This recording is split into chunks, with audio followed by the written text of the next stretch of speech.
Uma mulher sentada debaixo de uma palmeira estava prestes a derrubar o comandante mais temido de Canaã. Sísera tinha 900 carros de ferro. Israel tinha medo. Mas Débora tinha uma palavra do Senhor. A poeira do caminho subia em redemoinhos quentes. Uma mulher idosa caminhava encurvada, segurando o filho pequeno junto de si. Atrás dela, o som distante de cavalos cananeus fazia o solo tremer de um jeito que ela conhecia bem demais. Havia 2 décadas que aquele povo aprendera a sussurrar dentro da própria casa. Estradas vazias, colheitas feitas no escuro, noites mal dormidas pelo som distante de rodas de ferro cortando o frio. Israel tinha esquecido o som da própria voz diante do Eterno. E esse esquecimento prendia o povo a um silêncio mais pesado do que qualquer espada inimiga jamais conseguiria impor sozinha. A colheita daquele ano foi feita às escondidas. Os homens de Israel desciam aos campos antes do amanhecer. Ceifavam o trigo às pressas e voltavam para os esconderijos antes que a luz revelasse suas silhuetas nas encostas. Mulheres moíam grãos dentro de cavernas com panos abafando o som da pedra. Crianças aprendiam cedo a não rir alto. O riso, naquela terra, virou um luxo perigoso. Os caminhos principais estavam abandonados. As estradas que antes ligavam aldeia a aldeia agora pertenciam aos cananeus. Quem se atrevia a usá-las raramente voltava para contar o que tinha visto. Israel se escondia nos montes, nas grutas, nos vales fechados. O povo escolhido vivia como fugitivo dentro da própria herança, sem se lembrar direito do gosto de respirar em paz. E o mais doloroso era a origem daquela escravidão. Ela não nascera no campo de batalha. Nascera bem antes, num altar esquecido, num voto não cumprido, numa casa onde o nome do Eterno foi sendo trocado, aos poucos, pelo nome dos deuses dos vizinhos. Logo depois da morte de Eude, o povo voltou a fazer o que era mal, aos olhos do Altíssimo. Uma geração inteira aprendeu a chamar de tradição aquilo que era apenas comodidade espiritual. Os pais negligenciavam o ensino aos filhos. As mães aceitavam os ídolos de barro como enfeite inofensivo da casa. Os anciãos calavam diante das misturas religiosas que iam invadindo as aldeias. Quando a última geração que viu os milagres do passado começou a morrer, ninguém mais contava as histórias antigas. O mar que se abriu, o maná que caiu, as muralhas que tombaram ao som das trombetas. As crianças cresciam ouvindo apenas os nomes de Baal e de Astarote. Foi nesse silêncio espiritual que o rei Jabim, lá de Hazor, percebeu que Israel estava maduro para ser dominado. Um povo que esquece o seu Criador é um povo que perde a coragem antes mesmo de perder a guerra. Jabim entregou o comando do exército a um general de nome temido em toda a região, Sísera. E Sísera trouxe consigo uma máquina de guerra que nenhuma tribo das montanhas conseguia enfrentar. A opressão começou devagar, como toda escravidão. Vieram os impostos pesados sobre as colheitas. Em seguida, a proibição de portar armas. Por último, a humilhação pública dos líderes locais que ousavam reclamar. Em pouco tempo, Israel não tinha mais ferreiros próprios, nem espadas, nem lanças. As ferramentas de trabalho foram confiscadas e devolvidas apenas sob vigilância, para que ninguém pudesse forjar resistência alguma. E o povo aceitou. Esse foi o detalhe que doía mais do que a fome. O povo aceitou, acostumou-se, aprendeu a viver curvado, a falar baixo, a ensinar os filhos que era melhor obedecer do que sonhar com liberdade. Em 2 décadas, uma criança nascia, crescia, casava e tinha filhos sem nunca ter visto um israelita andar pela estrada principal de cabeça erguida. Aquela tornou-se a única realidade que muitos conheciam. Os profetas ficaram raros, os sacerdotes dispersos, os altares ao Eterno cobertos de mato. Nas casas, as conversas sobre o Criador foram virando lembrança distante de avós, contadas como quem fala de um sonho antigo. Mas havia algo que Jabim e Sísera não calcularam, algo que nenhum tirano consegue medir com lanças e cavalos. O Eterno não tinha esquecido aquele povo, mesmo quando aquele povo tinha esquecido a si mesmo. No meio da escuridão espiritual de Israel, alguém ainda subia ao alto e clamava em silêncio. Alguém ainda guardava no coração as promessas feitas a Abraão, a Isaque, a Jacó. Esse clamor pequeno, quase imperceptível, foi subindo dia após dia, ano após ano. Parecia se perder no vento, mas era recolhido em outro lugar, fora do alcance de qualquer exército. E nos céus, a resposta já estava sendo preparada.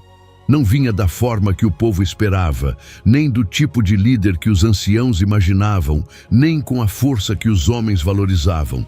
A libertação viria por um caminho que ninguém em Israel teria coragem de prever. Viria através de uma palmeira, no meio da serra de Efraim, onde uma figura silenciosa e firme já estava sendo levantada para ouvir o que mais ninguém ouvia. Enquanto Sísera afiava suas rodas de ferro, achando-se senhor absoluto da terra prometida, uma mulher se sentava todos os dias debaixo daquela árvore e escutava algo que ninguém mais escutava. Bastava que ela abrisse a boca uma vez, e o silêncio inteiro daquela terra começaria a se rachar por dentro. Em Arosete dos gentios, o som começava antes do sol nascer. Era um som metálico, denso, que vinha do pátio das forjas e atravessava as muralhas da cidade como um aviso constante a quem morava nas redondezas. Os ferreiros cananeus trabalhavam em turnos longos, batendo o bronze e o ferro sobre bigornas largas. Moldavam rodas, eixos e lâminas curvas presas às laterais dos carros de guerra. Cada peça era polida até brilhar como espelho. Sísera caminhava entre as fileiras dos artesãos com o rosto fechado. Ele inspecionava cada carro pessoalmente, passava a mão pelo metal, verificava o encaixe das rodas, testava o equilíbrio dos eixos com o peso do próprio corpo apoiado. Eram 900 carros. 900! Um número que ecoava nas aldeias israelitas como uma sentença pronta. Nenhum povo da região tinha visto algo parecido. Nenhum exército ousava enfrentar uma frota assim. Cada carro era puxado por 2 cavalos treinados para a velocidade do ataque em planície. Cada carro carregava 2 guerreiros, um para conduzir e outro para combater, com escudos de couro reforçado e arcos prontos para disparar em movimento. Nas laterais, Sísera tinha mandado fixar lâminas afiadas que se projetavam para fora dos eixos. Quando os carros avançavam em formação cerrada, aquelas lâminas cortavam tudo o que estivesse no caminho, ceifando inimigos a pé como quem ceifa trigo maduro. Era uma máquina de terror calculada nos mínimos detalhes. E o terror era exatamente o ponto. Sísera sabia que vencer uma batalha começava muito antes do confronto, quando o inimigo perdia a vontade de lutar só de imaginar a frota se aproximando. Por isso ele cuidava da reputação dos seus carros. Mandava desfiles ocasionais pelas estradas próximas das aldeias israelitas. Os camponeses paravam o trabalho, escondiam os filhos atrás dos muros baixos e ficavam paralisados, vendo aquela coluna brilhante passar. As crianças aprendiam a temer aquele som antes mesmo de aprender o próprio nome. O barulho dos cascos em sequência, das rodas pesadas riscando o chão, das vozes guturais dos soldados em língua estrangeira gritando ordens curtas. Ninguém em Israel se atrevia a fazer planos contra Hazor. Os mais velhos diziam aos jovens que tentar enfrentar Sísera era loucura, que os carros de ferro eram invencíveis, que aquela era a nova realidade da terra, e quem aceitasse sobreviveria. Sísera tinha consciência desse efeito. Ele se vestia com cuidado calculado. Capa vermelha, peitoral de bronze polido, capacete com penacho alto, tudo pensado para que sua simples aparição numa estrada bastasse para fazer aldeias inteiras se renderem sem disparar uma flecha. Sob o seu comando, 2 décadas de domínio se consolidaram. Os cananeus não precisavam mais ocupar cada vilarejo. Bastava manter as estradas, cobrar os tributos e aparecer de tempos em tempos com os carros formados. O medo fazia o resto. E o medo, Císera sabia, é a corrente mais barata que um tirano pode forjar. Dispensa soldado em cada esquina e guarnição em cada povoado. Basta que o oprimido acredite no fundo do coração que resistir é impossível. A cada ano que passava, essa crença ia ficando mais profunda em Israel. Os velhos morriam contando histórias dos carros. Os jovens cresciam achando que sempre tinha sido assim. As mães diziam aos filhos para nunca olharem nos olhos de um cananeu. E nesse cenário, Císera prosperava. Em Arosete, ele recebia delegações de outros reis menores que vinham pedir aliança, oferecer presentes, garantir trocas comerciais sob a sua proteção. Ele se tornou figura central em toda a região norte da terra de Canaã. Mas havia algo curioso no comportamento de Císera quando ninguém o observava. Nas noites de inverno, ele subia sozinho ao terraço mais alto do palácio e olhava em direção ao sul, na direção das colinas de Efraim e dos montes de Naftali. Algo naquela direção o incomodava. Não vinha de exército visível, nem de ameaça concreta. Era uma sensação, como se houvesse alguma coisa se movendo nas alturas daquela serra que escapava do alcance dos seus espiões e dos seus carros. Os comandantes que serviam sob ele notavam essa inquietação silenciosa, mas ninguém tinha coragem de perguntar. Císera era homem de poucas palavras, e quando falava, era para dar ordens curtas que ninguém ousava questionar. Na sua mente, porém, havia um cálculo permanente. Ele estudava o mapa da região, conhecia cada ribeiro, cada vale, cada passagem entre montanhas.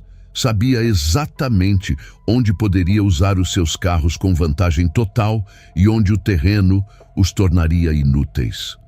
Císera evitava os terrenos baixos próximos ao rio Quizon em épocas de chuva. Aquele vale, quando as águas subiam, virava um lamaçal traiçoeiro. Os seus carros pesados afundariam ali como pedras lançadas em poço. Mas ele se tranquilizava. Israel jamais teria coragem de descer das montanhas para enfrentá-lo. Israel ficaria onde sempre ficou, escondido, calado, domesticado pelo brilho das rodas de ferro que ele tinha forjado pessoalmente em Arosete. E enquanto Císera dormia confiante naquela noite, lá longe, no alto da serra de Efraim, debaixo de uma árvore que ele jamais tinha visto, alguém despertava com uma palavra do alto, sussurrando dentro do peito. Entre Ramá e Betel, na região montanhosa de Efraim, havia uma palmeira solitária plantada num pequeno platô de terra batida. Ela crescera ali fazia décadas, com tronco firme e copa larga, oferecendo sombra constante mesmo nos meses mais quentes do ano. Os moradores das aldeias próximas conheciam bem aquela árvore. Eles a usavam como ponto de referência nos caminhos, marcavam encontros sob ela, ensinavam os filhos a localizá-la quando se perdiam nas trilhas mais longas das encostas. E havia muitos anos que aquela palmeira tinha ganhado um significado novo. Embaixo dela, todas as manhãs, sentava-se uma mulher de presença firme, com a cabeça coberta por um manto simples e os olhos voltados para quem chegasse pelo caminho.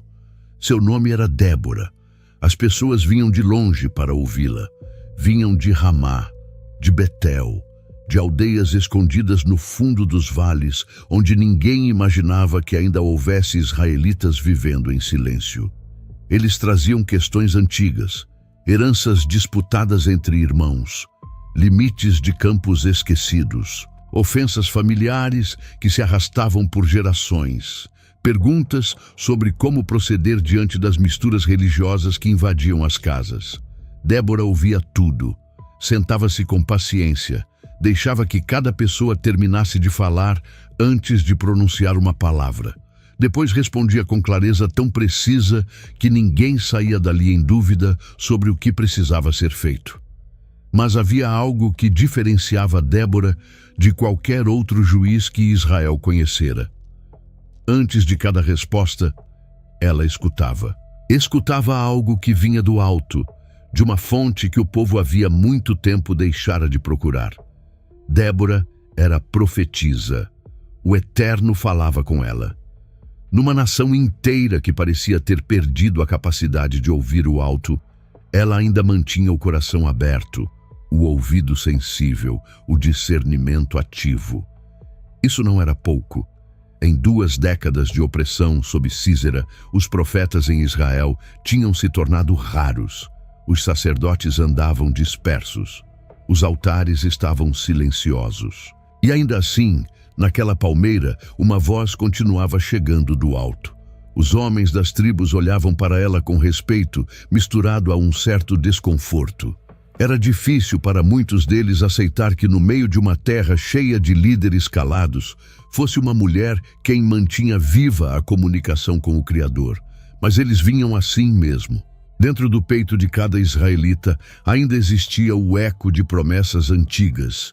E quando alguém falava dessas promessas com convicção, eles reconheciam que aquela voz tinha autoridade verdadeira. Débora não buscava poder. Não convocava ninguém, não fazia campanha, não construía templos próprios. Apenas se sentava debaixo da palmeira todos os dias, escutava o povo, escutava o alto e respondia o que precisava ser respondido. Sua casa ficava nas proximidades. Era casa simples, organizada, sem ostentação alguma. Lá ela voltava ao final de cada dia, junto do marido, Lapidote, e mantinha a vida cotidiana como qualquer mulher daquela época. Os vizinhos a viam carregando água, preparando refeições, conversando com outras mulheres do povoado. Em Débora não havia postura de superioridade, nem teatralidade espiritual, nem traço de quem se julgava acima dos demais. E talvez por isso mesmo o Eterno tivesse escolhido falar com ela. Débora nunca tinha tentado ocupar o lugar de profeta. Apenas tinha mantido o coração disponível num tempo em que quase ninguém em Israel mantinha algo assim. A reputação dela cresceu devagar, ano após ano. Pessoas que ela havia ajudado contavam para outras. As outras vinham, recebiam orientação e voltavam contando para mais gente. A palmeira virou ponto de referência espiritual de toda a região central. Císera, em Arosete, tinha vagamente ouvido falar dessa mulher. Os seus espiões mencionavam de vez em quando uma figura israelita que dava conselhos debaixo de uma árvore nas montanhas de Efraim. Mas ele não dava importância. Para Císera, profecia israelita era folclore de povo derrotado. Ele tinha 900 carros de ferro, cidades fortificadas e o controle absoluto das estradas. Uma mulher sentada debaixo de uma palmeira não representava ameaça nenhuma ao seu império. Esse foi o erro de cálculo mais grave que Císera cometeu em toda a sua carreira militar. Aquela mulher debaixo da palmeira tinha acesso a uma fonte de informação que nenhum espião dele jamais conseguiria interceptar. Naquele tempo, segundo o livro dos Juízes, capítulo 4, versículo 4, Débora julgava a Israel. Ela carregava nos ombros, sozinha, a função que cabia aos homens das tribos, e fazia isso com firmeza tranquila. E nas manhãs em que o vento soprava forte vindo do norte, e a poeira das estradas chegava até a serra, Débora levantava os olhos para o horizonte. Algo no espírito do Eterno começava a se mover dentro dela. Não era ainda o momento, mas estava próximo. Ela sentia. Algo no ar tinha mudado. Uma estação estava terminando e o tempo de Israel ficar sentado escapava pelos dedos como areia fina. Numa dessas manhãs, ela mandou chamar um homem que morava em Quedes Naftali, lá no norte. Um homem chamado Baraque, filho de Abinoão. E quando o mensageiro partiu pelo caminho íngreme da serra, Débora soube que dali a poucos dias o povo voltaria a ouvir o som do próprio nome. O mensageiro partiu da serra de Efraim ao amanhecer, levando consigo uma instrução simples e curta. Ele deveria seguir pelas trilhas escondidas dos montes, evitar as estradas principais vigiadas pelos cananeus e chegar até Quedes, no território de Naftali. A viagem era longa e perigosa. Ele atravessou vales fechados, dormiu em grutas, evitou os povoados onde havia a presença de soldados de Sísera, e em cada passo repetia consigo a frase que Débora tinha confiado a seus lábios.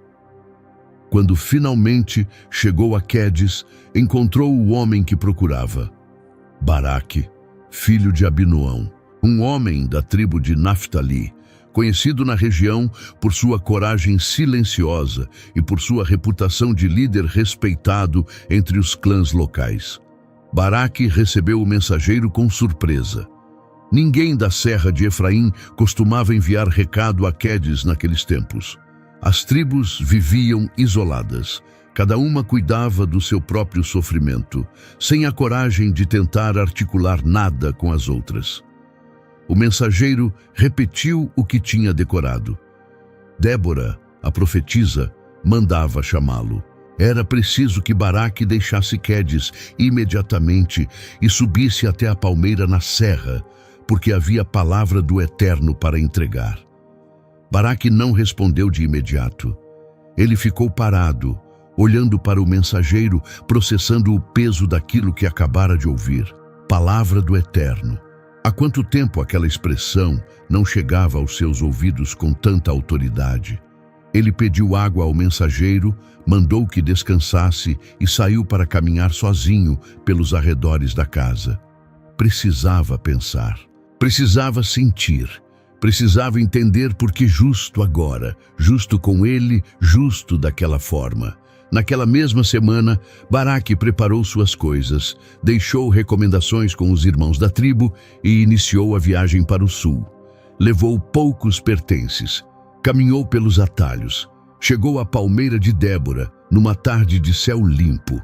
Débora o esperava sentada à sombra da árvore. Quando Baraque se aproximou, ela se levantou. Não houve longas saudações, não houve cerimônia. Ela olhou nos olhos dele e foi direto ao que precisava ser dito. A palavra que Débora entregou naquele momento tinha vindo do alto.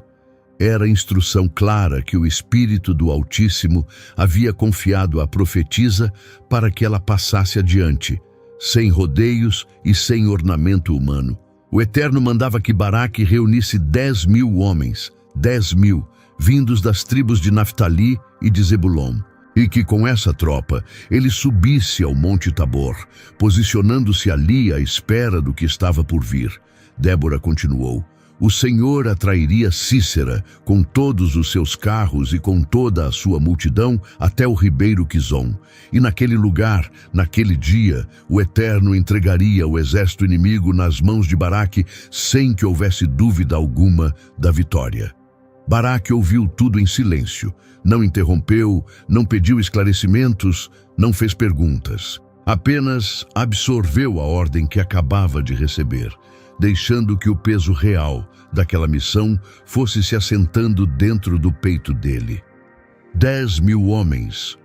Para um povo que havia muito tempo não pegava em armas, reunir 10.000 era praticamente um milagre. E mesmo se conseguissem reunir esse número, o que seriam 10.000 camponeses sem treinamento diante de 900 carros de ferro? Sísera tinha o exército mais temido da região. Cavalaria pesada, infantaria veterana, ferreiros próprios, suprimentos abundantes. Israel não tinha sequer espadas o suficiente. As armas estavam escondidas em buracos no chão, enferrujadas pelo tempo. E ainda assim, a ordem era subir ao Tabor, posicionar-se ali, esperar. O Monte Tabor ficava no vale de Jezreel, exposto à vista dos espiões cananeus, num ponto que qualquer estrategista militar consideraria suicida para uma força mal armada. Baraque conhecia o terreno. Ele sabia exatamente o que aquela ordem implicava. Subir ao Tabor era se oferecer abertamente ao inimigo. Era dizer a Sísera, com gestos, estamos aqui, venha. Era convidar os carros de ferro para a planície favorável a eles. Nenhum líder israelita das gerações recentes tinha cogitado um movimento desses. A estratégia natural era ficar nas montanhas, esconder-se, aproveitar as alturas onde os carros de ferro não conseguiam manobrar. Lutar de forma fragmentada, em emboscadas rápidas, recuando logo em seguida, mas a ordem do Eterno contrariava completamente a lógica humana. Pedia exposição onde a sabedoria militar pediria recolhimento. Onde qualquer general humano ordenaria recuo, o céu mandava avançar a céu aberto. Era um padrão antigo. Quando o Criador prepara uma libertação, costuma escolher o caminho que retira do braço humano qualquer chance de reivindicar a vitória. Baraque sabia disso. Tinha ouvido as histórias do Mar Vermelho, de Jericó, de Gideão, mas ouvir as histórias era uma coisa. Ser chamado a viver uma delas era completamente outra. Débora, percebendo a tempestade que devia estar passando dentro de Baraque, manteve-se em silêncio. Ela tinha cumprido a sua parte. A palavra fora entregue. Agora cabia ao homem diante dela responder com a própria boca o que faria com aquela ordem. O sol começava a descer atrás das colinas de Efraim. As sombras da palmeira se alongavam sobre o chão batido. Os vizinhos passavam a uma distância respeitosa, percebendo que algo grave estava sendo dito ali e preferindo não interromper. Baraque finalmente respirou fundo. Ele levantou os olhos, encontrou o olhar firme de Débora e abriu a boca para responder. Mas a resposta que saiu dos lábios dele não foi a resposta que Débora estava esperando ouvir. A resposta de Baraque saiu firme, mas carregada de algo que ele mesmo não sabia bem o nome. Ele disse que iria, reuniria os 10.000, subiria ao Tabor, faria o que o Eterno tinha mandado fazer. Porém, havia uma condição que Baraque sentiu necessidade de colocar antes de selar aquele compromisso. Ele declarou, olhando diretamente para Débora, que só partiria para a batalha se ela fosse com ele. Se Débora o acompanhasse, ele iria. Se Débora não fosse, ele também não iria. As palavras saíram simples, sem ornamento, sem rodeios. Era um homem entregando, em poucas frases, o tamanho exato da própria insegurança espiritual. Débora ficou em silêncio por alguns instantes. Ela olhou para o chão, depois para o céu, depois novamente para o homem à sua frente. Não havia raiva, decepção ou repreensão no rosto dela. Apenas uma percepção tranquila do que aquele pedido significava. Baraque era homem de coragem. Ninguém podia negar isso. Ele tinha aceitado a missão, tinha disposição para enfrentar Sísera, tinha disposição para reunir as tribos e descer ao vale exposto. A coragem dele era real, mas a fé de Baraque, naquele momento, ainda dependia de uma presença visível ao seu lado. Ele precisava ver, com os próprios olhos, alguém que estivesse em comunhão direta com o Eterno. Sem isso, a confiança vacilava por dentro. Débora compreendeu. Aceitou ir junto. Confirmou que partiria com ele rumo a Quedes e dali até o Monte Tabor. Não houve repreensão, não houve humilhação, não houve discurso sobre fé pequena. Mas antes de selar essa promessa, ela acrescentou uma palavra que pesou sobre Baraque pelo resto da vida. Uma palavra dita com calma, sem dramatização, mas com a autoridade de quem fala aquilo que vem do alto, sem ornamento próprio. Débora declarou que, ainda assim, Baraque iria caminhar até o final daquela jornada. Mas a honra principal da vitória não recairia sobre o nome dele. O Senhor entregaria Sísera nas mãos de uma mulher. A frase ficou suspensa no ar. Baraque sentiu o peso dela atravessar o peito como lâmina silenciosa. Aquilo não era castigo. Com o tempo, ele entenderia. Era espelho, mostrava quem ele era naquele momento exato. A glória de derrotar o general que havia tanto tempo aterrorizava Israel não pertenceria ao líder militar escolhido. Ela seria entregue a alguém que ninguém esperaria, uma mulher, cujo nome nem Baraque nem Débora ainda conheciam. Naquele instante, debaixo da palmeira, nem a profetisa sabia quem seria essa mulher. A profecia foi dada, mas a identidade da pessoa permaneceu oculta. Apenas o Eterno sabia em qual tenda, em qual aldeia, em qual canto da terra essa figura estava. Débora deixou claro que iria com Baraque, que cumpriria sua parte, que estaria presente no Tabor no momento da decisão, mas que a honra final, a glória do golpe definitivo sobre Sísera, viria por outro caminho. Baraque baixou a cabeça por um momento. O que ele sentia não era humilhação, era reconhecimento.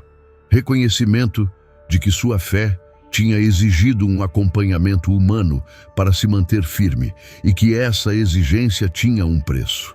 O Eterno honraria a sua obediência. Ele teria a sua parte na história. Seu nome seria lembrado nas gerações seguintes como o líder que reuniu os 10.000 e desceu ao vale. Mas o instante mais celebrado da batalha pertenceria a outra pessoa. E talvez, no fundo, Baraque tenha sentido alívio. A missão era pesada demais para se carregar sozinho. Saber que outro alguém também participaria da entrega final do inimigo aliviava parte da responsabilidade colossal que pesava sobre os ombros dele. Débora se levantou, recolheu o pouco que precisava levar. Despediu-se das mulheres do povoado. Falou brevemente com o marido, Lapidote, que já estava acostumado com a vida singular que a esposa levava como profetisa do Eterno em Israel. Os dois partiram juntos pelo caminho do norte. Baraque ia à frente, conhecendo as trilhas. Débora vinha logo atrás, montada num animal carregado com mantimentos para a viagem. Era uma cena improvável. Profetisa e guerreiro lado a lado, indo convocar uma nação inteira. Pelo caminho, eles falaram pouco. Não havia necessidade de muitas palavras. Cada um carregava no peito o tamanho do que estava por vir. Cada um sabia que aquela jornada não tinha volta. Ou Israel se levantaria, ou Israel seria sepultado pelo silêncio. Quando finalmente chegaram a Quedes, Baraque convocou os anciãos das tribos. Mensageiros foram enviados aos clãs de Naftali e aos clãs de Zebulon. A palavra precisava se espalhar com rapidez antes que os espiões cananeus percebessem a movimentação. E enquanto esses mensageiros corriam pelas trilhas, levando o chamado do Eterno através de Débora e Baraque, em algum lugar distante da terra de Canaã, perto da fronteira com os queneus, uma mulher cuidava da própria tenda sem fazer ideia de que seu nome estava prestes a ser escrito num cântico que atravessaria os séculos. Os mensageiros partiram de Quedes em todas as direções. Alguns desceram pelos vales de Naftali, outros cruzaram as colinas em direção ao território de Zebulon. Cada um levava consigo a mesma palavra simples. Era chegada a hora de descer dos esconderijos. Os clãs receberam o chamado com espanto. Famílias inteiras pararam de moer o trigo nos abrigos. Pais largaram as ferramentas. Filhos olharam para os pais sem entender exatamente o que estava acontecendo, mas percebendo no rosto deles uma decisão que não admitia atraso. Os homens começaram a sair das grutas. Tiraram do chão as armas enferrujadas que tinham enterrado fazia anos. Poliam as lâminas como podiam, apertaram os cintos de couro gasto, beijaram as testas das esposas e das crianças sem conseguir dizer quando voltariam. Em poucos dias, o número começou a crescer de forma surpreendente. 300, 1.000, 3.000, 5.000. As trilhas escondidas das montanhas se encheram de homens, caminhando em direção ao ponto de encontro estabelecido por Baraque.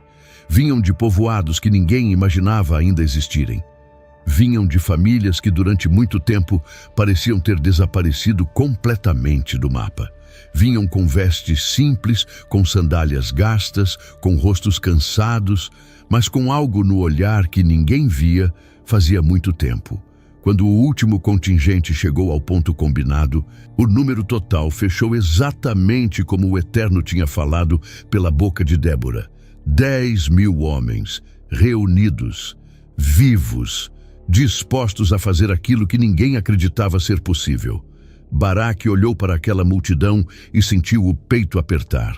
2 décadas de silêncio quebradas em poucos dias. Tribos isoladas reunidas num só lugar, sob uma única ordem, com um único propósito.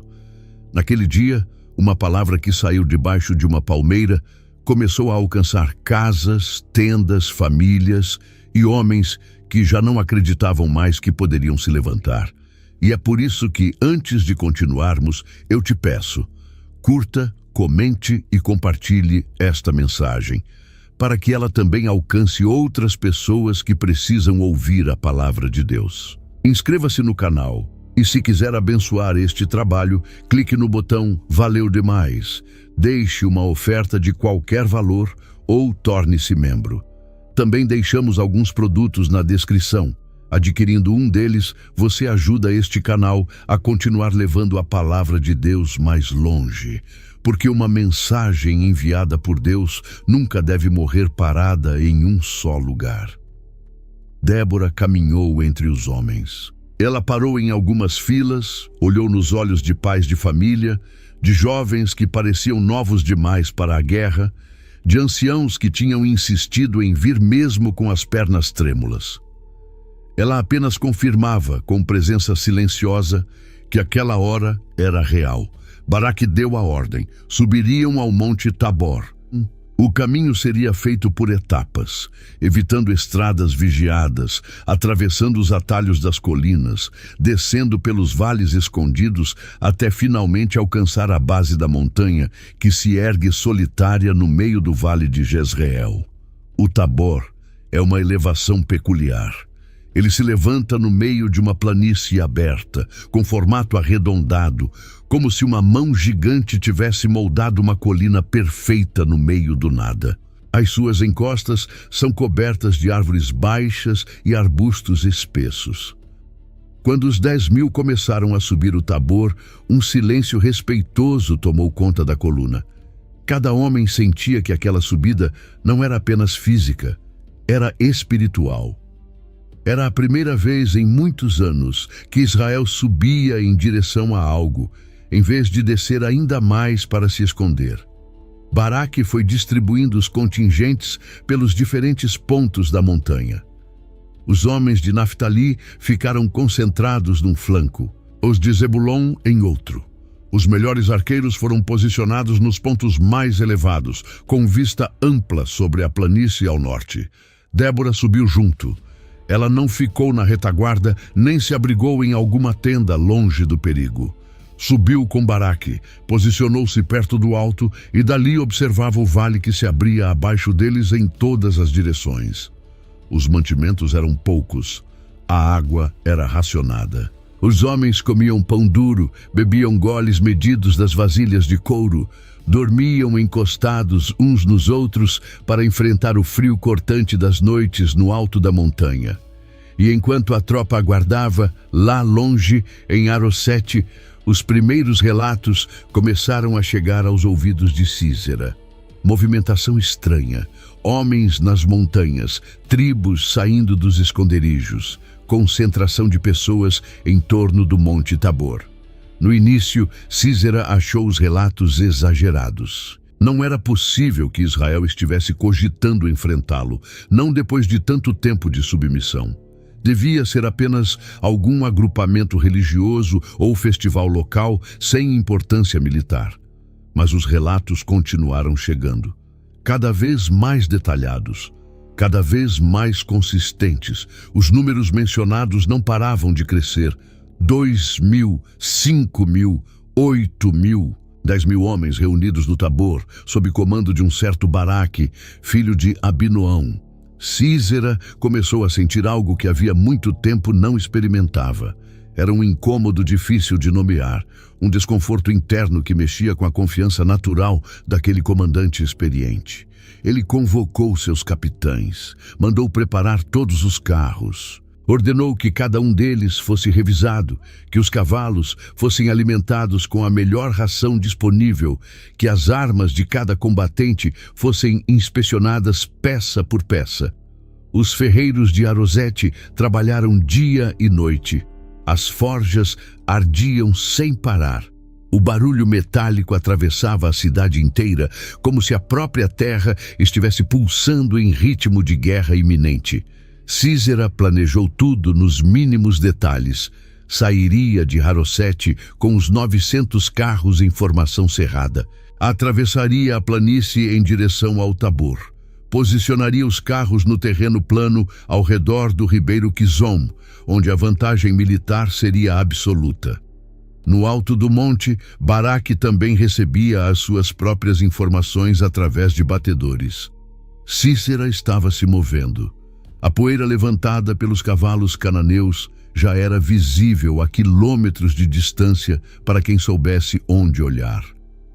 Os homens de Israel começaram a se inquietar. A ideia abstrata de enfrentar Císera tinha sido uma coisa. Ver com os próprios olhos a coluna de poeira se aproximando, sabendo que dentro daquela poeira vinham 900 carros de ferro, era outra coisa completamente diferente. Baraque procurou Débora. Ele precisava ouvir uma palavra, precisava de confirmação. Precisava saber se era hora de descer ou se era hora de continuar esperando ali no alto, observando o inimigo se aproximar do vale. E Débora, sentada num ponto elevado, observava o horizonte com expressão tranquila. Ela sabia que o sinal viria. Viria do alto, exatamente como tinha vindo a ordem original, e quando chegasse, não haveria mais espaço para dúvida em coração nenhum daquela montanha.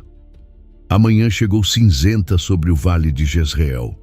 Nuvens carregadas se acumulavam no horizonte norte, vindas do mar, formando uma cortina densa que se movia devagar em direção ao território onde os exércitos estavam prestes a se encontrar. No alto do Tabor, Baraque acordou cedo. Ele percorreu as posições dos homens, conferiu o estado das armas, conversou rapidamente com os capitães de cada contingente. Tudo estava preparado. Faltava apenas a palavra final que viria através de Débora. Lá embaixo, no terreno plano que se estendia até o ribeiro Quissom, Císera já tinha posicionado o seu exército. Os 900 carros formavam uma linha brilhante, alinhados com precisão geométrica, prontos para avançar ao primeiro comando. Os cavalos relinchavam. Os condutores seguravam as rédeas com as mãos firmes. Os arqueiros conferiam as flechas dentro das aljavas. Cada homem cananeu sabia o seu lugar, o seu papel, o seu alvo dentro daquela formação treinada.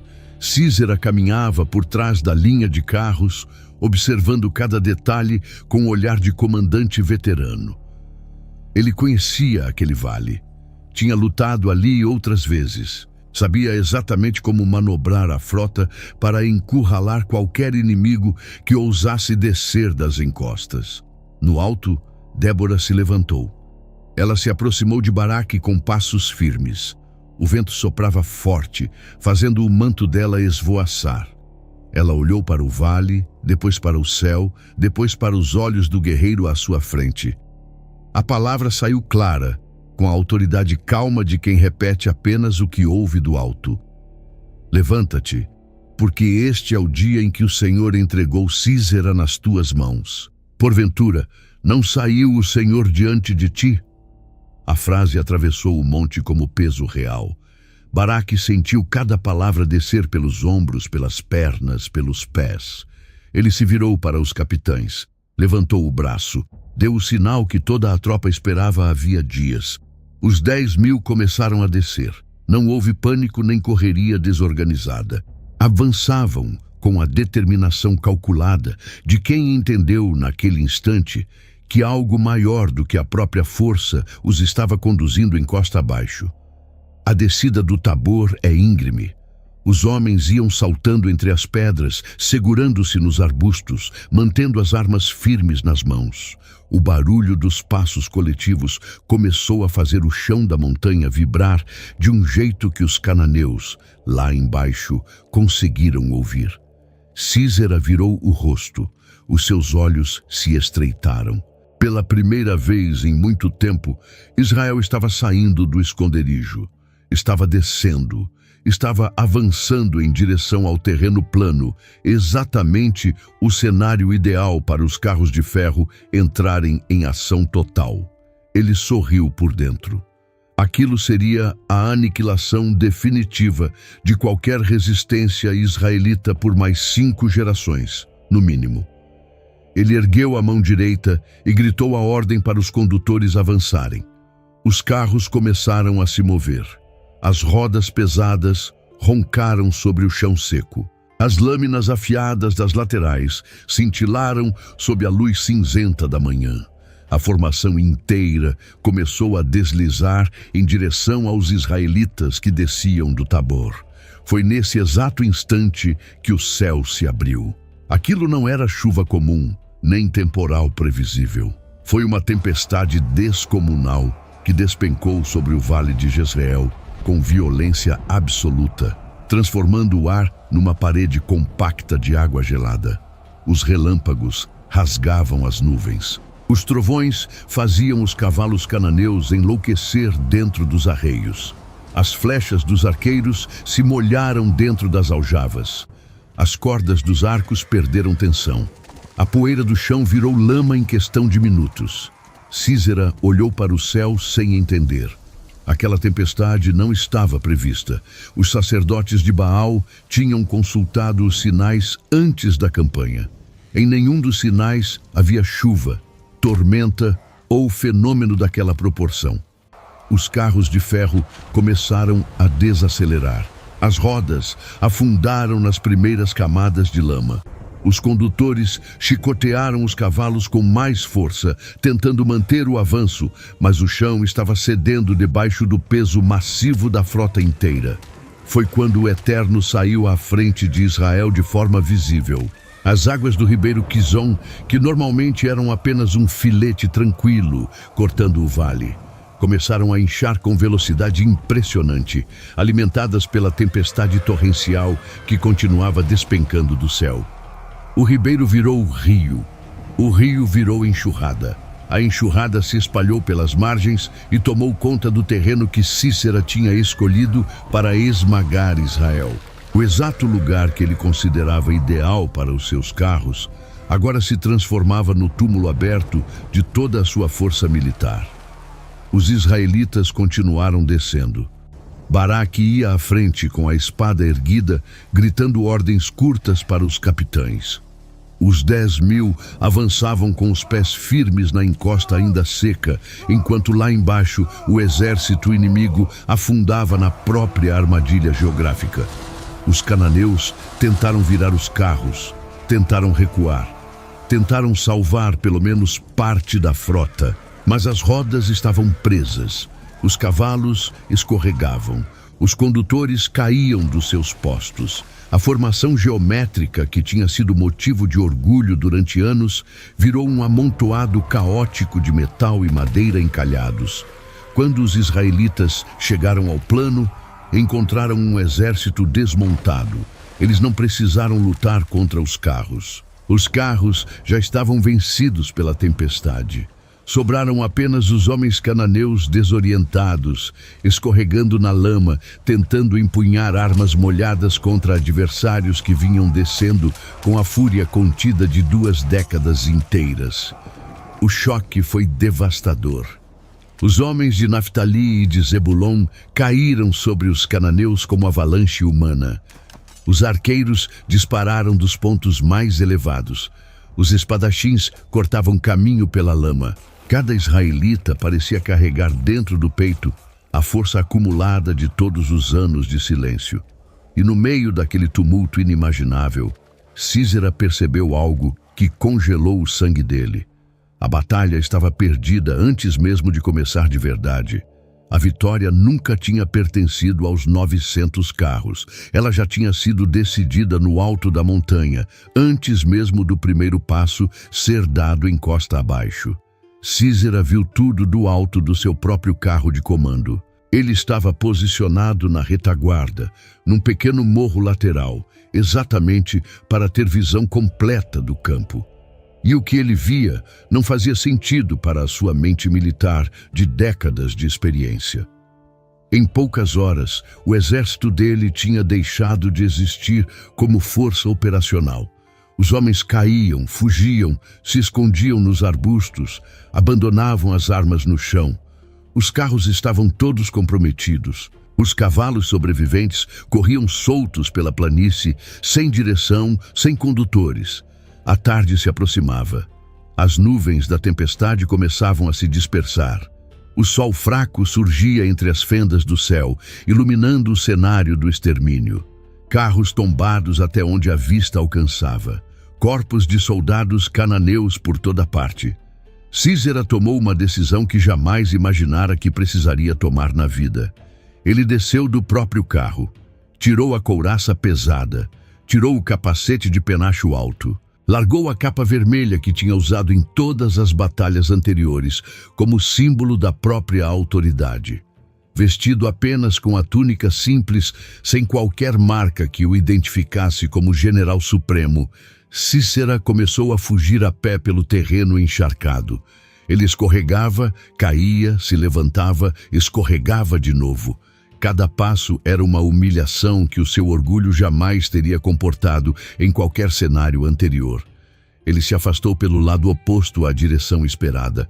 Em vez de fugir para Arosete, onde Baraque imaginava encontrá-lo, o general cananeu tomou um rumo diferente, em direção ao norte, buscando algum refúgio que ninguém estaria vigiando. O peso da derrota descia sobre os ombros dele a cada passo.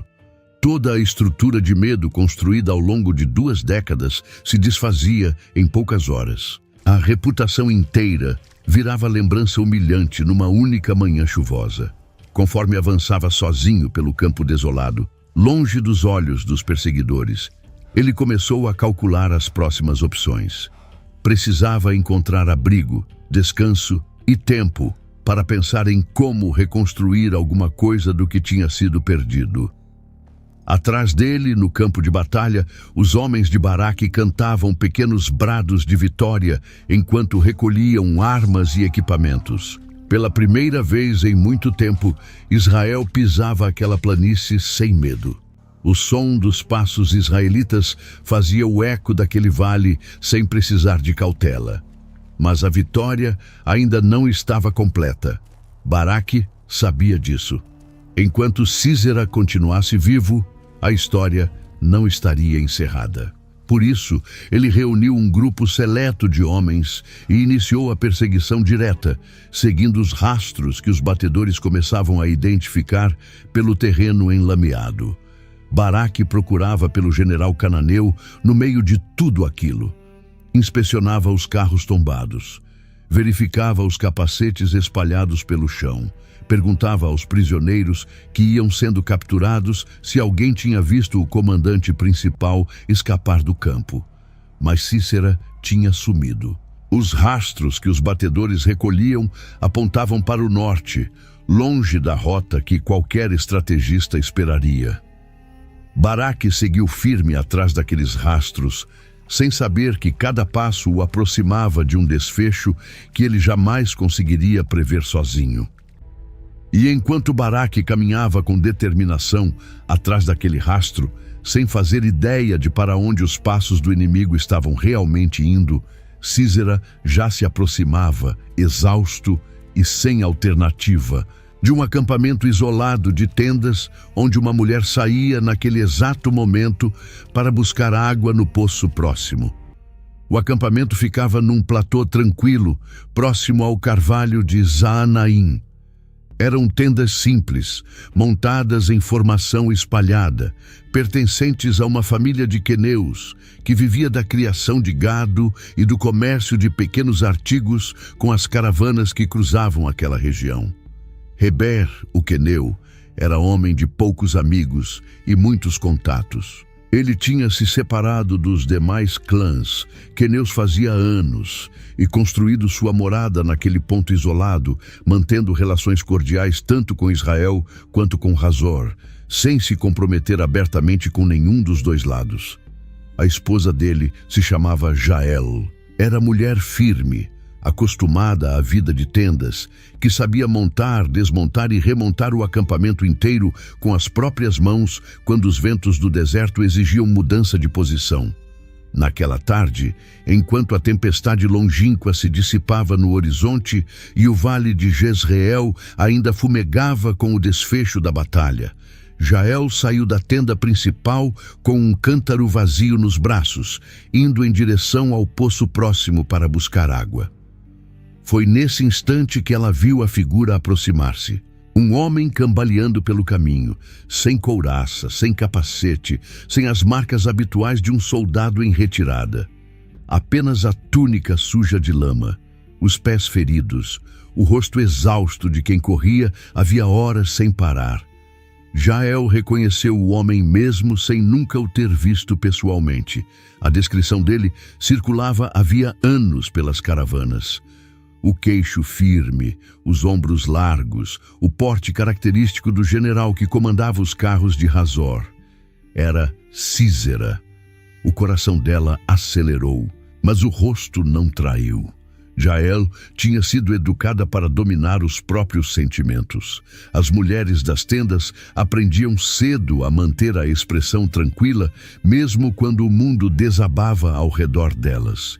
E aquele momento exigia toda essa disciplina concentrada. Sísera levantou os olhos quando se aproximou. Ele reconheceu Jael como esposa de Heber e sabia que entre Hazor e a casa de Heber, o queneu, havia paz consolidada havia tempos. Aquela tenda, segundo o cálculo dele, era refúgio seguro. Jael deu um passo à frente, estendeu o braço num gesto de acolhimento. Convidou o general a entrar na tenda dela com palavras suaves, dizendo que ele estaria seguro ali, que não precisaria temer mais nada, que dentro daquele abrigo ninguém viria importuná-lo. Sísera entrou. As pernas dele tremiam de cansaço. Ele se deixou cair sobre o tapete macio que cobria o chão da tenda. O alívio de finalmente estar sob um teto, longe da chuva que ainda caía leve, longe dos perseguidores que ele imaginava vindo atrás, foi imenso. Jael cobriu o general com uma manta espessa. Ele pediu água. Ela ofereceu algo melhor. Trouxe um odre de leite coalhado, o tipo de bebida tradicional das tendas, nutritiva e calmante, que apaziguava o corpo cansado e induzia ao sono profundo. Sísera bebeu lentamente. A bebida desceu morna pela garganta e foi se espalhando pelo peito, pesando as pálpebras dele a cada gole. Os músculos relaxaram. Antes de adormecer, ele pediu uma última coisa a Jael, com voz já enfraquecida. Que ela ficasse à porta da tenda, que vigiasse. Se alguém viesse perguntando se havia algum homem ali dentro, ela deveria responder com firmeza que não, que ninguém estava abrigado naquele lugar, que o general de Hazor confiava nela para essa proteção. Jael acenou com a cabeça. Ela disse que faria exatamente o que ele estava pedindo. E Sísera fechou os olhos, vencido pelo cansaço acumulado de horas de fuga e pela tranquilidade enganosa daquele abrigo. Em poucos minutos, o general dormia profundamente, em sono pesado. Jael se levantou. Ela caminhou até a entrada da tenda, olhou para fora, observou o silêncio do acampamento. Os outros membros da família estavam afastados, cuidando dos animais, ocupados com tarefas distantes do ponto onde ela se encontrava agora. Ela voltou para dentro. Ficou parada por um instante, olhando para o homem adormecido aos seus pés. Ali estava o general que durante tantos anos tinha aterrorizado as estradas e escravizado um povo inteiro com o medo dos seus carros de ferro. Jael conhecia bem as histórias. Ela tinha ouvido das caravanas que cruzavam ali, das mulheres israelitas chorando pelos filhos mortos nas emboscadas, dos pais que enterravam filhas nas valas comuns abertas pelos cananeus. Algo se moveu dentro do peito dela naquele instante. O que ela sentia não era raiva impulsiva nem vingança pessoal. Era uma percepção espiritual de que aquele encontro improvável, naquela tenda específica, naquele dia exato, não tinha sido acaso. A profecia de Débora tinha sido pronunciada havia poucos dias, debaixo da palmeira de Efraim. Ninguém em Israel sabia ainda quem seria a mulher por cujas mãos o Eterno entregaria Sísera. E a própria Jael, naquele momento, talvez nem tivesse consciência completa do papel que estava prestes a cumprir. Ela olhou ao redor da tenda. Os utensílios estavam organizados como sempre. As estacas de madeira para fixar a tenda no chão estavam empilhadas num canto. O malho usado para martelar essas estacas estava ali também, ao lado. Jael pegou uma das estacas, pegou o malho. Aproximou-se devagar do general adormecido. Os passos dela eram silenciosos. A respiração dela estava controlada. Não havia hesitação nos movimentos, mas também não havia pressa precipitada. Ela se ajoelhou ao lado de Sísera. Posicionou a estaca sobre a têmpora dele com firmeza. Levantou o malho e desceu o golpe com toda a força que tinha acumulada em tantos anos de histórias de mulheres israelitas chorando pelos cantos das aldeias oprimidas. A estaca a atravessou. O general que comandava 900 carros de ferro morreu sem despertar, sem gritar, sem ter tempo de entender o que tinha acontecido. O terror de 2 décadas se encerrou sob as mãos firmes de uma mulher de tenda, num acampamento que ninguém esperaria. Pouco depois, Baraque chegou ao acampamento, seguindo os rastros que tinham sido identificados pelos batedores. Jael saiu da tenda ao encontro dele, com expressão calma. Ela apenas indicou com a mão. Disse que dentro daquela tenda estava o homem que ele procurava. Baraque entrou, viu o corpo, viu a estaca cravada, viu o malho largado no chão e lembrou, naquele instante, da palavra que Débora havia pronunciado debaixo da palmeira de Efraim sobre a honra que pertenceria a uma mulher. Como diz o livro dos Juízes, capítulo 4, versículo 23, naquele dia humilhou Deus a Jabim, rei de Canaã, diante dos filhos de Israel. E enquanto Baraque permanecia parado dentro daquela tenda, contemplando o cumprimento exato da profecia, lá longe, no alto da serra de Efraim, Débora começava a compor as primeiras linhas de um cântico que atravessaria os séculos. A notícia subiu pelas trilhas das colinas com velocidade impressionante. Mensageiros corriam de aldeia em aldeia, gritando a novidade pelos caminhos que durante 2 décadas só tinham servido para transportar lamentos sussurrados em voz baixa. Sísera estava morto.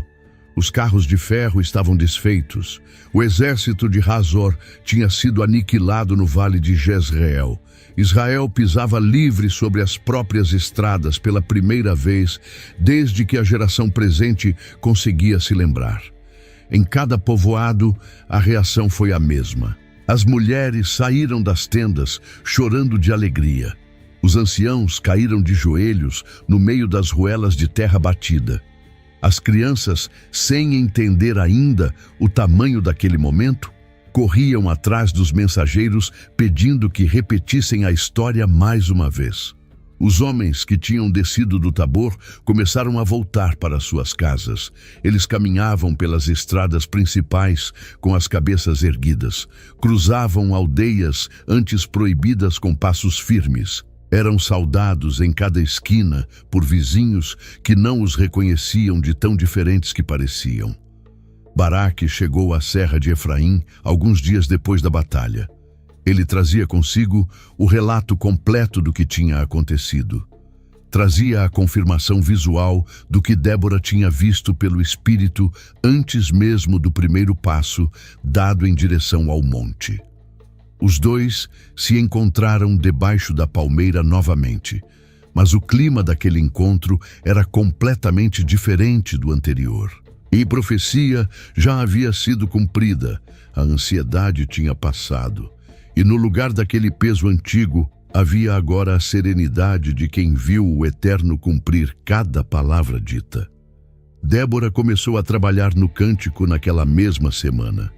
Ela se sentava à sombra da árvore, com pergaminhos abertos no colo, e ia compondo verso por verso, deixando que cada linha capturasse não apenas os fatos da batalha, mas o peso espiritual de tudo que tinha acontecido.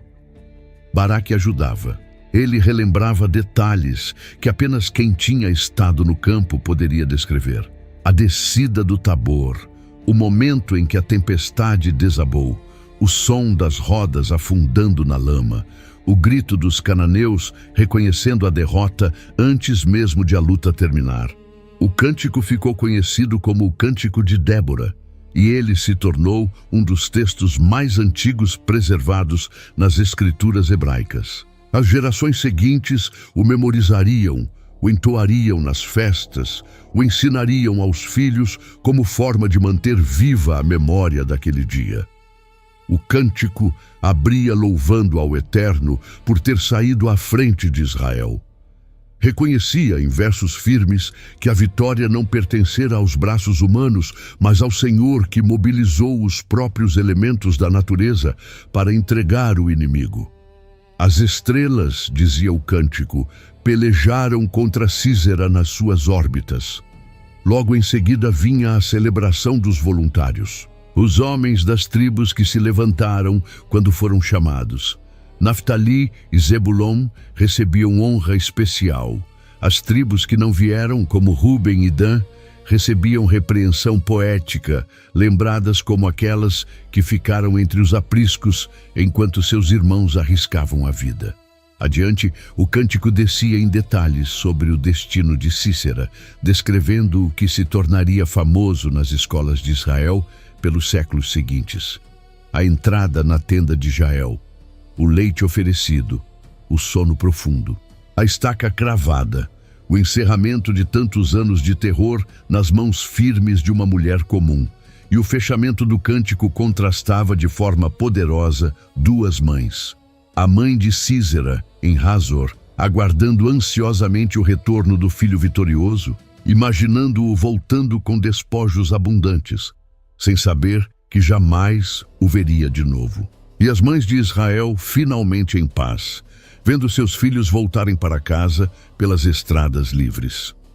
Quando Débora terminou o cântico, ela e Baraque o entoaram juntos diante dos anciãos das tribos reunidos na serra de Efraim. Foi um momento solene. Cada palavra carregava o peso de 2 décadas de silêncio, quebrado em poucos dias de obediência radical à voz do Altíssimo. A partir daquele dia, a terra descansou. Não foi descanso de poucos meses, nem de poucos anos. Foi descanso longo, profundo, abrangente. 40 anos de paz se estenderam sobre Israel após aquela vitória, segundo o livro dos Juízes, capítulo 5, versículo 31. 40 anos. Toda uma geração nasceu, cresceu e formou famílias sem conhecer o som dos carros de Hazor. Toda uma geração aprendeu a colher o trigo nas estradas principais, a transitar livre pelos caminhos antes proibidos, a cantar nas praças sem precisar abafar a voz com medo dos vizinhos cananeus. As crianças ouviam dos pais a história da palmeira, da profetisa, da subida ao Tabor, da tempestade enviada pelo Eterno, da queda dos 900 carros, da mulher na tenda. E essas histórias se gravavam fundo em corações que nunca conheceriam o sabor amargo da opressão prolongada. Débora continuou a julgar Israel por muitos anos.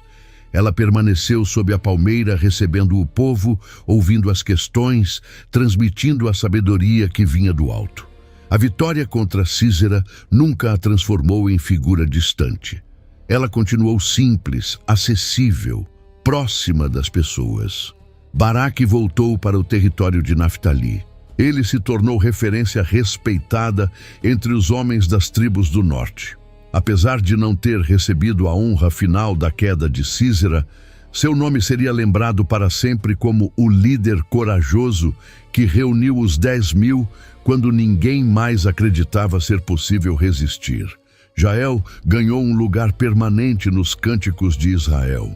As gerações futuras a chamariam de bendita entre as mulheres que vivem em tendas. Seu nome seria pronunciado com reverência em cada sinagoga, em cada festa, em cada lembrança coletiva daquela libertação inesperada. E o cântico continuou sendo entoado, geração após geração. Em tempos de paz e em tempos de novas crises, os pais ensinavam aos filhos. Os filhos transmitiam aos netos. As palavras compostas debaixo da palmeira na serra de Efraim atravessaram os séculos sem perder a força original. O que aconteceu naquele vale virou marco espiritual permanente para Israel. Foi assim que as gerações seguintes aprenderam a reconhecer o modo como o Eterno opera, quando o povo dele se encontra esmagado, sem armas, sem confiança, sem aparente saída humana possível. A libertação de um povo, repetiriam os antigos, nunca depende do tamanho da força inimiga. Depende da disposição de alguém ouvir o alto quando todos os outros pararam de escutar. Esse foi o ensino que Débora deixou gravado debaixo da palmeira e que Israel carregaria como herança sagrada por gerações. Mas há um detalhe naquela história antiga que continua se desdobrando hoje. Porque cada geração, cada pessoa, cada coração, em algum momento da própria caminhada, se vê diante do seu próprio vale de Jezreel. E é exatamente aí que a história de Débora deixa de ser memória distante e começa a falar diretamente com você. E talvez seja exatamente esse o motivo de você ter chegado até aqui hoje. Talvez exista dentro do seu peito uma planície parecida com aquela do Vale de Jezreel, um terreno onde os seus próprios carros de ferro avançam contra você há muito mais tempo do que você imaginava ser possível suportar.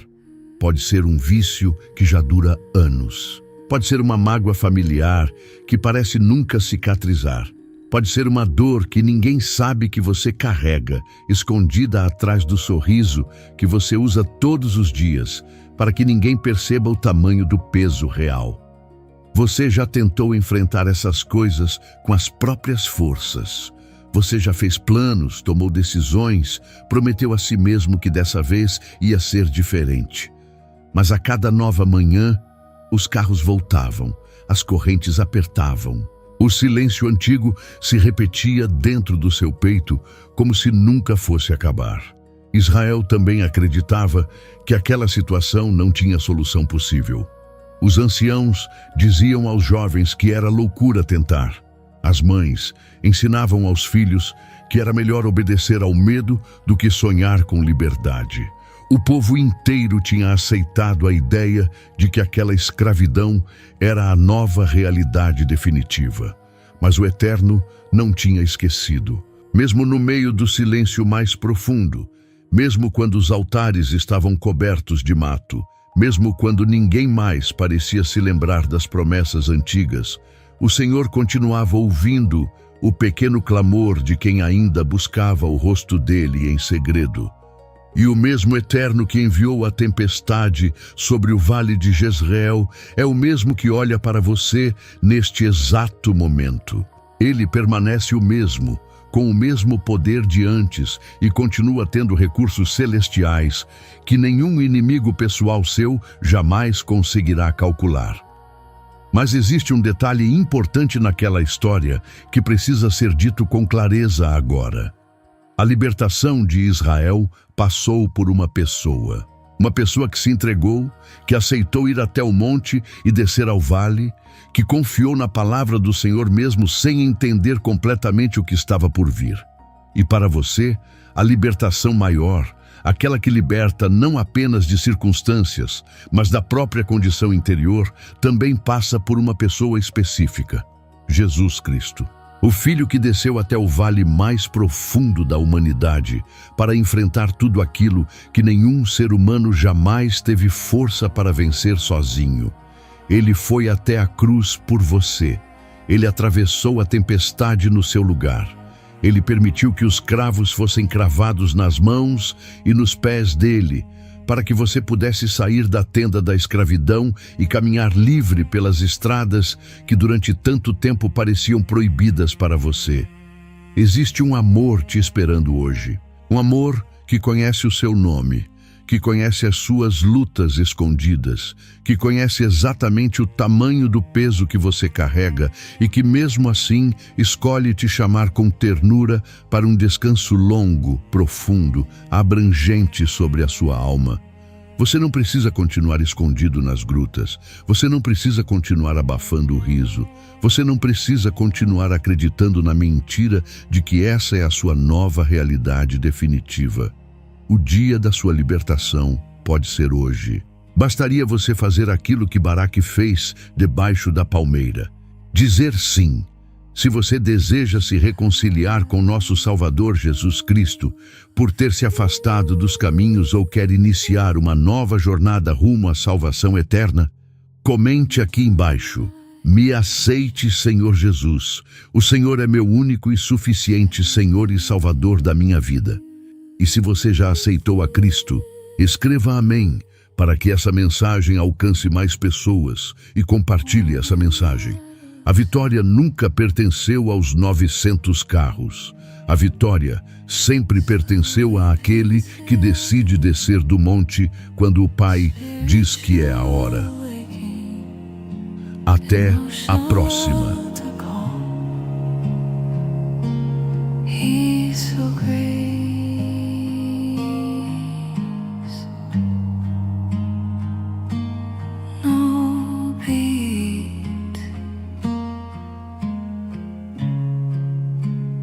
Strictly